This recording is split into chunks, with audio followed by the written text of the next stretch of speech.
नमस्ते इंडिया। मैं हूं जिगिशा और आप सुन रहे हैं कुछ यूं ही।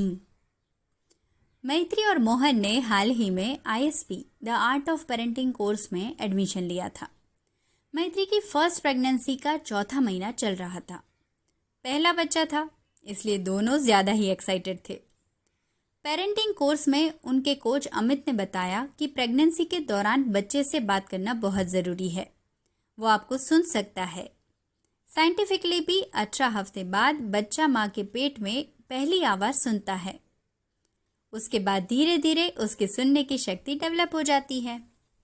मैत्री और मोहन ने क्लास में अमित की बात सुन तो ली, लेकिन यूं हवा में बात करना मुश्किल था। कोई सामने है नहीं और बोलना कितना अजीब लगता है।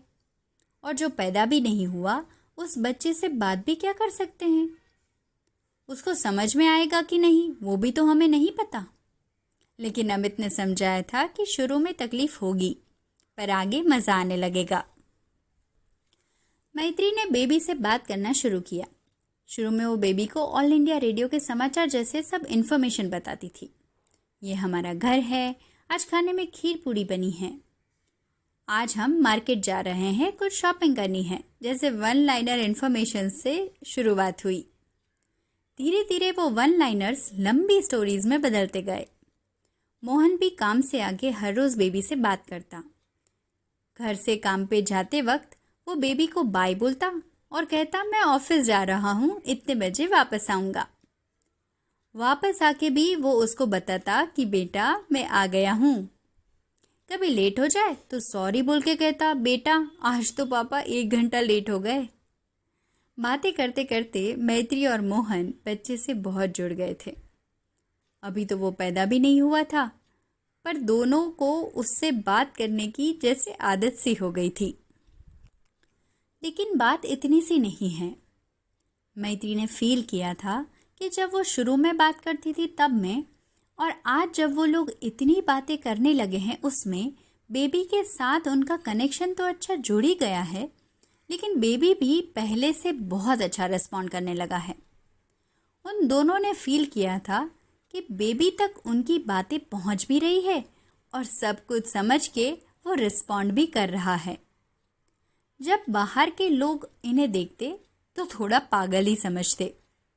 बुजुर्ग लोग कहते, ये दोनों तो बावले हो गए हैं। ऐसा लग रहा है कि दुनिया में इनका ही बच्चा पैदा होने वाला है और किसी का हुआ ही नहीं आज तक।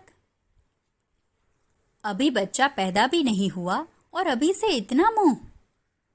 मैत्री और मोहन दोनों समझ रहे थे कि वो दोनों क्या कर रहे हैं, इसलिए उन्होंने दुनिया की नहीं सुनी।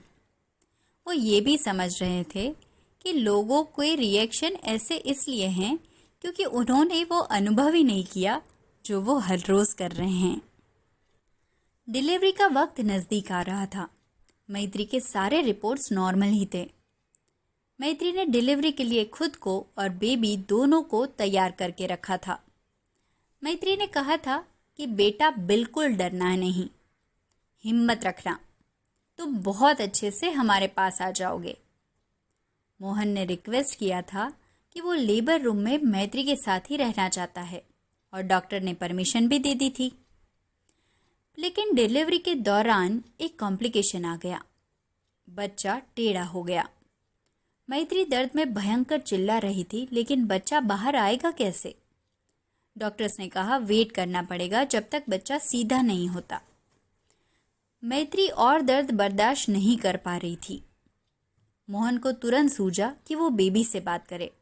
उसने कहा, बेबी तुम्हें सीधा होना पड़ेगा, मम्मी की हालत खराब हो रही है, प्लीज सीधा हो जाओ, सीधा होके बाहर आ जाओ, सीधा होके बाहर आ जाओ, बेबी प्लीज सीधा होके बाहर आ जाओ। मोहन बार बार ये दोहराने लगा।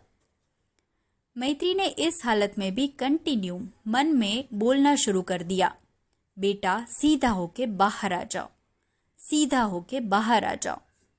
जैसे फिल्मों में क्लाइमेक्स सीन में हीरो की एंट्री होती है, वैसे ही ड्रामेटिक अंदाज में कुछ ही मिनटों में बेबी सीधा हुआ और बाहर आ गया। मैत्री और मोहन की आंखें छलक आई। बेटी के पैदा होने का, लेबर पेन से मुक्ति पाने का और कॉम्प्लिकेशन से निकलने का सुख एक तरफ था, और हमारे बच्चे ने हमारी बात मान ली, उसका सुख दूसरी तरफ। उन दोनों को लगा कि जब हम बच्चे थे तो हमें पता ही नहीं था कि माँ बाप को कितनी खुशी होती है जब उनके बच्चे उनकी बात मानते हैं। आज वो खुशी उन्हें नसीब हुई थी। शायद वो इसलिए क्योंकि वो अपने बच्चे से बेटर कम्युनिकेशन साधने में कामयाब हुए थे। वो कम्युनिकेशन इतना आसान भी न था, लेकिन उन्होंने साधा, और उसका फल उनकी आंखों के सामने था।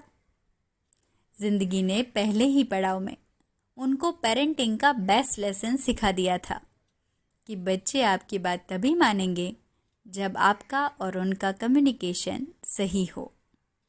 जिंदगी के सिखाने के तरीके हैं यही, समझो तो सोना, बाकी कुछ यूं ही।